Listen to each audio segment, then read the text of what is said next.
So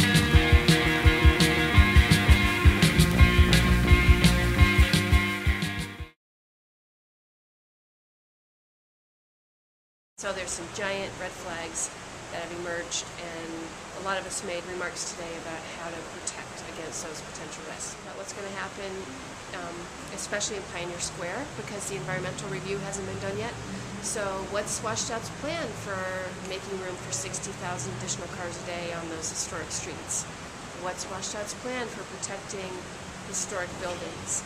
We need to know those things in advance of the city signing away their authority. So the recommendation is to put in an escape clause, basically, that lets the city out of these MOAs if it turns out that the impacts are just too harsh and the harm is too great to existing private property.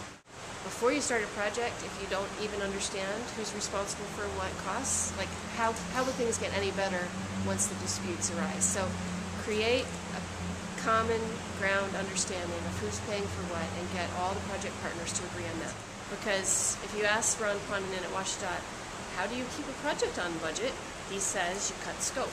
And cutting scope means you take out the things that you don't need, and guess what WSDOT doesn't need? They don't care if our streets are reconnected. Just keep in mind, part of this project was $190 million additional transit service, and oops, that was already cut because it didn't fit with the state's idea of priority.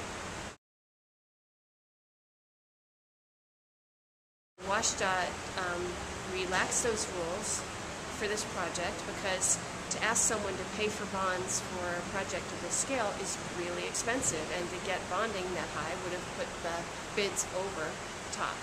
And so now we're at this precarious position where it's not bonded, and if there is a problem, which is unusual but it could happen, then the contractor doesn't have enough money to pay for it. Ouch.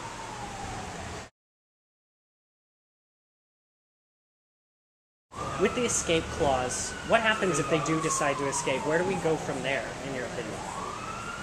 Well, I don't know. I mean, the state picked this project without knowing all the facts, and that's backwards. Usually they do the environmental review, get the facts, then decide what's got the best cost benefit.